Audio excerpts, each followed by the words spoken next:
Imagina estar de pie en un pasillo oscuro, iluminado solo por antorchas.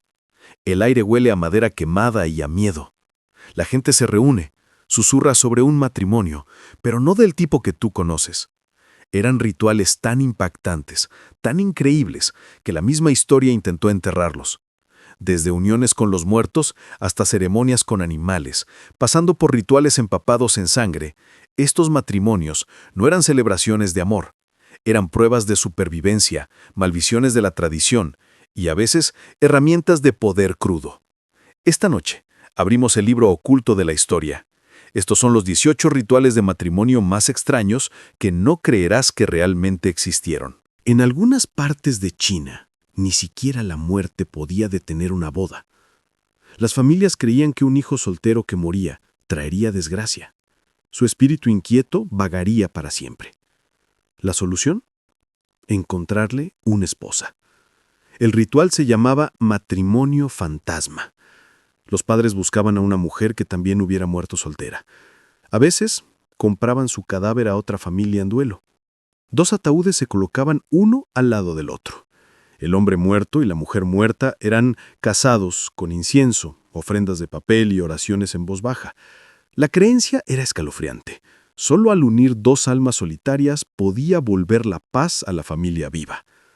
Pero aquí está la verdad más oscura. A veces, las familias estaban tan desesperadas que robaban cuerpos frescos de las tumbas. Incluso hubo casos de asesinato, donde mujeres fueron matadas solo para ser vendidas como novias fantasma. Un matrimonio de sombras, una unión sin vida.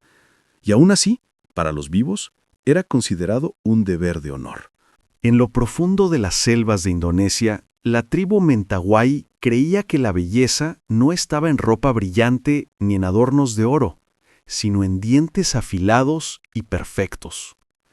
Para ellos, el matrimonio no estaba completo hasta que los dientes de la novia fueran limados. Imagina la escena: la chica sentada en el suelo de madera, rodeada de mujeres que entonan cantos antiguos. Una piedra afilada o una herramienta de metal se presiona contra sus dientes. Sin medicina, sin consuelo, solo dolor. Uno por uno, sus dientes son limados hasta quedar cortos, parejos y lisos. La sangre gotea al suelo, mezclándose con el olor de hierbas quemadas. ¿Por qué? Porque para los Mentawai, los dientes afilados simbolizaban instintos animales, salvajes e incontrolables. Limarlos significaba transformar a la novia en una mujer adecuada, lista para el matrimonio. Solo entonces era considerada pura, hermosa y digna de un esposo. Los gritos no eran vergonzosos, eran prueba de resistencia, prueba de que podía sobrevivir al matrimonio mismo. En algunas partes de África Central, el matrimonio no se sellaba con flores ni bendiciones, se probaba con sangre. Antes de una boda, la novia y el novio eran obligados a soportar un ritual llamado juicio con látigo. Los aldeanos se reunían en un amplio círculo.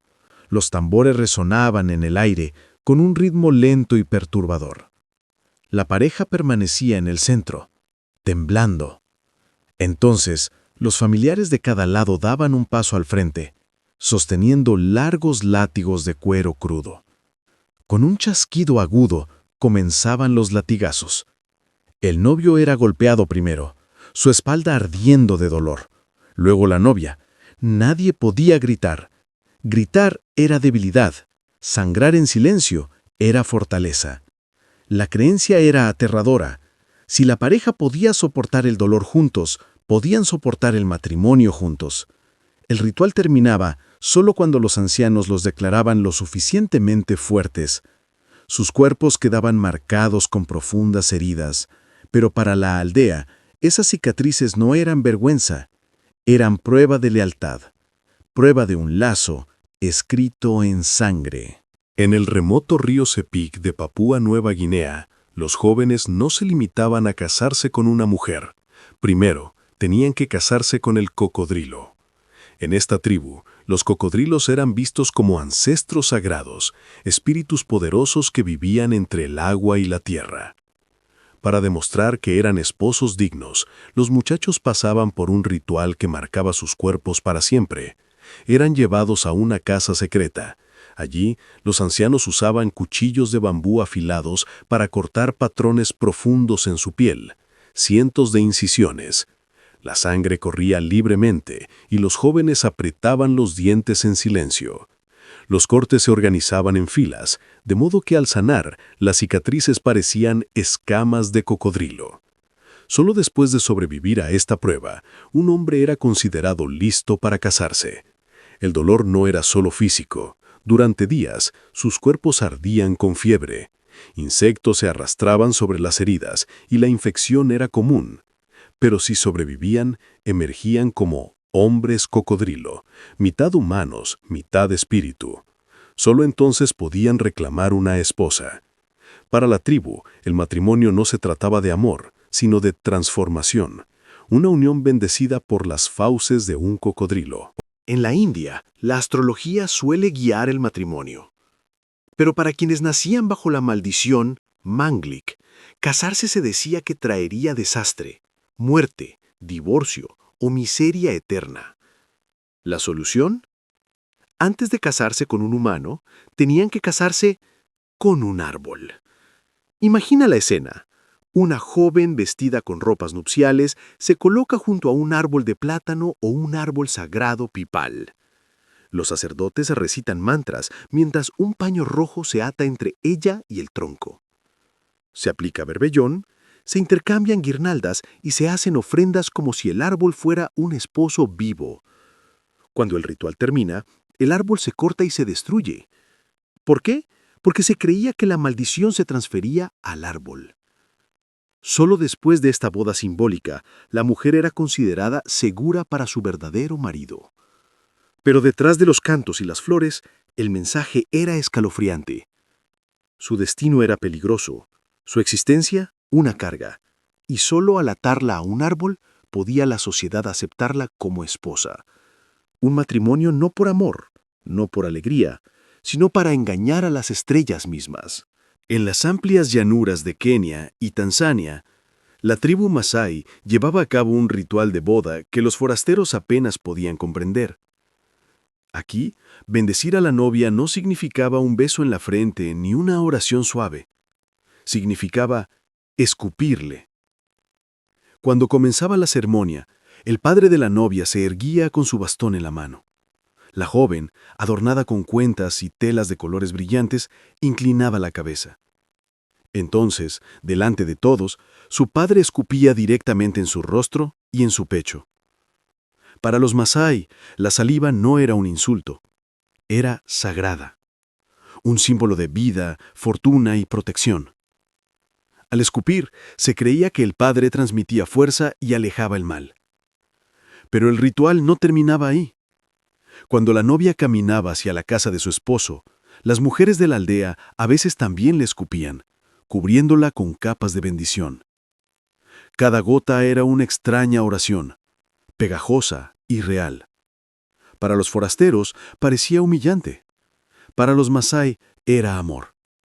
Un matrimonio sellado no con oro ni anillos, sino con saliva, que cargaba el peso de la tradición. En las montañas de Kirguistán, el amor no siempre se elegía, a veces se robaba.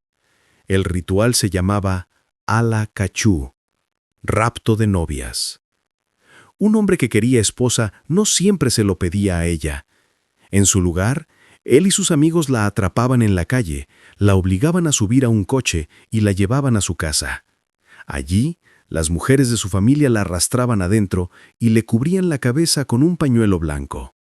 Ese pañuelo significaba solo una cosa: ahora era su esposa. La joven gritaba, lloraba, suplicaba irse, pero la tradición decía que sus lágrimas eran normales, incluso esperadas. Los ancianos creían que la resistencia era solo una señal de modestia. En muchos casos, la muchacha finalmente cedía, atrapada por la vergüenza y la presión social. Al día siguiente ya estaba organizada la boda. Su consentimiento no importaba. Su silencio era tratado como acuerdo. Durante siglos, esta práctica fue defendida como cultura. Pero detrás de las bodas coloridas había una verdad cruel. Muchos matrimonios comenzaban con un secuestro, y muchas vidas quedaban atadas en cadenas disfrazadas de tradición. En la antigua China, algunos matrimonios no avanzaban hasta que los pollos daban su respuesta. Sí, el destino de 2 personas descansaba en el hígado de un ave. Antes de la boda, un pollo era sacrificado. Su hígado se extraía y era examinado por los ancianos. Si el hígado se vería liso y saludable, el matrimonio estaba bendecido para prosperar. Si estaba oscuro, arrugado o marcado con manchas, la boda se retrasaba o incluso se cancelaba. La pareja permanecía en silencio mientras manos ancianas palpaban el órgano viscoso, buscando señales del cielo.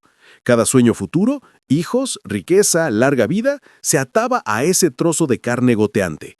A veces, si el resultado era malo, las familias lo intentaban de nuevo con otro pollo. Pero cada corte traía más miedo. ¿Cuántos hígados harían falta antes de que el destino diera su aprobación? Una boda construida no sobre el amor, no sobre la elección, sino sobre el mensaje oculto en el corazón de un pollo.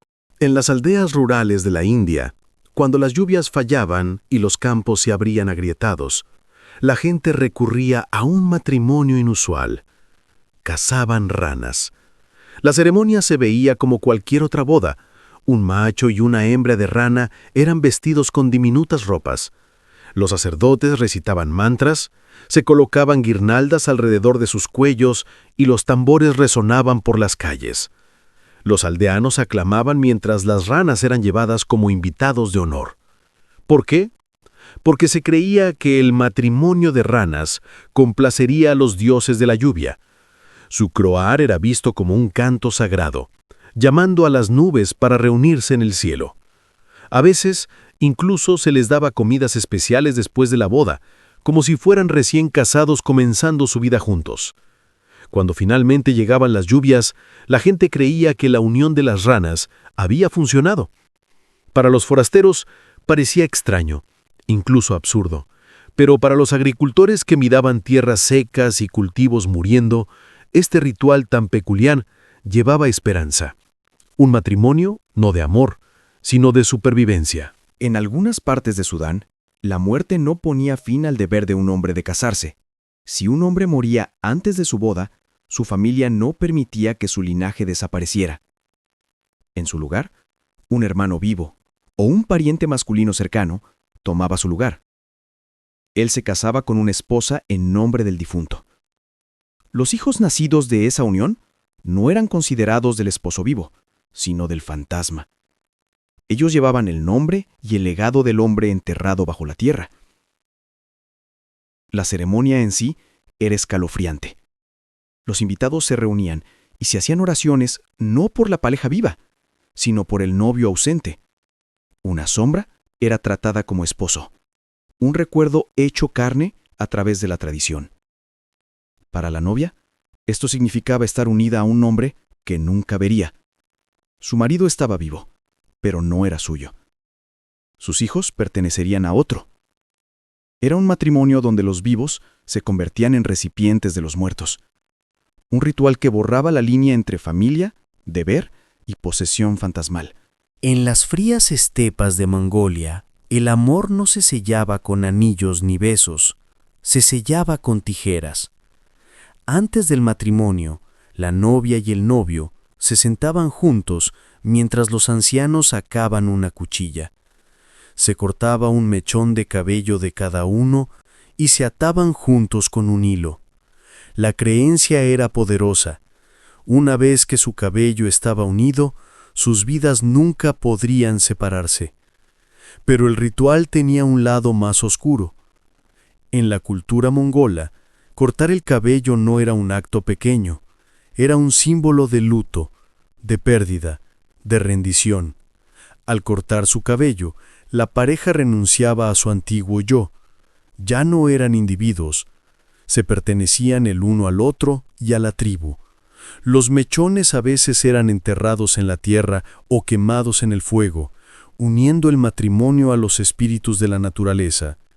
Y una vez cortado el cabello, no había retorno. La unión era permanente, tan irrompible como los vientos infinitos de la estepa, un matrimonio sellado no por elección, sino por sacrificio. En las antiguas aldeas checas, la noche de bodas nunca era privada. La comunidad creía que tenía derecho a poner a prueba a la pareja. Después de la ceremonia, la novia era llevada a su nuevo hogar. Los invitados se reunían alrededor, riendo y bebiendo, pero con la mirada fija en ella. Entonces venía el ritual. Alguien le quitaba los zapatos y los lanzaba por la habitación. Si los zapatos caían bien, mirando hacia arriba, lado a lado, era señal de buena fortuna. El matrimonio sería fuerte y el hogar estaría lleno de hijos. Pero si los zapatos caían mal, boca abajo o separados, se veía como una maldición, un mal presagio para la unión. A veces el ritual iba más lejos. Los amigos del novio se burlaban de la novia, obligándola a recoger los zapatos o incluso lanzándolos una y otra vez hasta que el resultado complaciera a la multitud. Lo que se suponía era risa, llevaba un filo de crueldad. Para la joven novia, su dignidad dependía de la caída de sus zapatos. Un matrimonio juzgado no por amor, sino por azar. En la Francia medieval, una boda no terminaba en el altar. La verdadera prueba del matrimonio se esperaba en el dormitorio. Cuando la novia y el novio eran llevados a su alcoba, no se les dejaba solos. Miembros de la familia, nobles, incluso sacerdotes a veces, se reunían afuera, o peor aún, dentro de la habitación.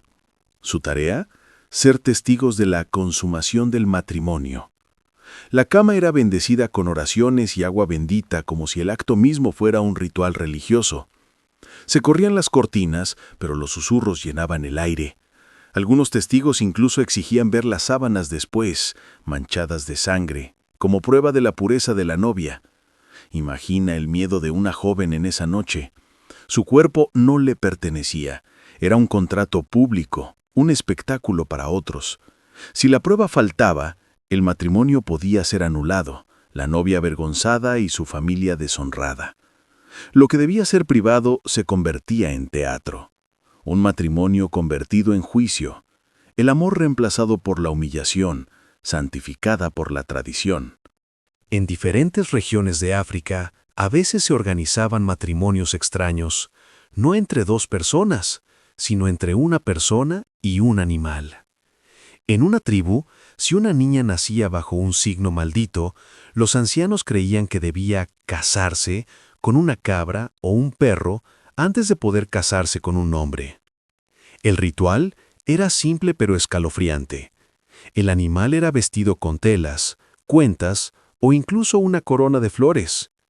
La niña era llevada hacia él y se realizaban votos simbólicos. Una vez completada la ceremonia, el animal era liberado o, en los casos más oscuros, sacrificado. La creencia era que la maldición abandonaría a la niña y entraría en el animal, liberándola para un verdadero esposo. Pero detrás de los cantos y los tambores se escondía una verdad cruel. El destino de la niña se reducía a un ritual, su dignidad atada a la vida de un animal. Para los forasteros era algo extraño. Para la comunidad era supervivencia contra fuerzas invisibles. Un matrimonio donde el amor no significaba nada y la superstición lo gobernaba todo. En la antigua tradición coreana, el novio no simplemente entraba en el matrimonio. Tenía que demostrar su fuerza, con los pies. Después de la ceremonia de bodas, los amigos sujetaban al novio. Le quitaban los zapatos y sacaban un palo de madera o un pescado seco. Entonces comenzaba la paliza. Sus pies descalzos eran golpeados una y otra vez, mientras la multitud reía y aplaudía. El dolor era agudo, las plantas ardían, pero se esperaba que el novio lo soportara sin protestar. El ritual se veía como una prueba. ¿Podía resistir las dificultades? ¿Cargar con el peso del matrimonio? ¿Ser lo bastante fuerte para complacer a su esposa? A veces le gritaban preguntas durante los golpes, y debía responder con ingenio, pese al dolor. Era mitad humillación, mitad desafío. Pero para la aldea era prueba suficiente. Un novio que no podía soportar los pies doloridos no podía soportar las pruebas de una familia. Un matrimonio sellado con risas en la superficie, pero escrito con moretones debajo. En las remotas tierras altas de Filipinas, algunas tribus tenían un ritual de matrimonio que sorprendía incluso a sus vecinos. La familia de la novia no siempre llevaba oro o telas o ganado. A veces ofrecían una rata muerta. El animal, recién matado, era colocado ante la familia del novio. Su pequeño cuerpo, rígido y sin vida, se envolvía en hojas o se ponía en un plato. ¿Por qué? Porque para ellos la rata simbolizaba supervivencia. Probaba que la familia de la novia sabía cazar, sabía alimentarse y soportar un mundo duro. El ritual era pequeño, pero el significado era profundo. Aceptar la rata significaba aceptar a la novia. Rechazarla era un insulto que podía romper la alianza. Así, una sola criatura, repulsiva para algunos, sagrada para otros, se convertía en el puente entre dos familias. Un matrimonio atado no con oro ni riqueza, sino con el cuerpo de una rata muerta. En la Escocia rural, las novias no eran cubiertas con seda ni joyas antes de su boda. Eran cubiertas de inmundicia. El ritual se llamaba ennegrecimiento. En la noche anterior a la boda, amigos y familiares emboscaban a la novia. La arrastraban a la calle mientras las risas resonaban por todas partes. Entonces venían los cubos, llenos de hollín, cenizas, huevos podridos, leche agria, peces muertos y cualquier cosa repugnante que encontraran. La novia era embadurnada de pies a cabeza, su cabello pegajoso, su piel ardiendo por el hedor. A veces la ataban a un árbol o la paseaban por la aldea para que todos pudieran presenciar su humillación. La creencia era simple. Si podía soportar esa vergüenza, podía soportar las dificultades del matrimonio. Se suponía que era una prueba, pero también se convertía en un espectáculo público, transformando un momento sagrado en un entretenimiento cruel. Al amanecer, la novia estaba destrozada, cubierta de suciedad, y aún así se esperaba que sonriera en su día de bodas. Un matrimonio no nacido del romance, sino de la resistencia a la humillación. En el corazón de la antigua Roma, algunas bodas no se sellaban con anillos, sino con sangre. Durante ciertas ceremonias, se tomaba una gota de sangre de la novia. A veces se extraía de su brazo, otras de un pequeño corte en su piel. Esa sangre se ofrecía a los dioses o se untaba como una marca sagrada durante los votos. La creencia era sobrecogedora. La sangre era la vida misma. Al entregarla, la novia renunciaba a su pasado y ataba su alma a la casa de su esposo. Pero el ritual no terminaba ahí. En los relatos más oscuros, el novio también ofrecía sangre, cortando su mano para que ambas gotas se mezclaran, simbolizando una unión que nunca podría romperse. La multitud observaba cómo las manchas rojas marcaban el inicio del matrimonio. Para ellos era pureza, sacrificio y bendición divina. Para la pareja, era el dolor convertido en destino. Un matrimonio no solo ante el pueblo, sino ante los dioses, escrito en sangre.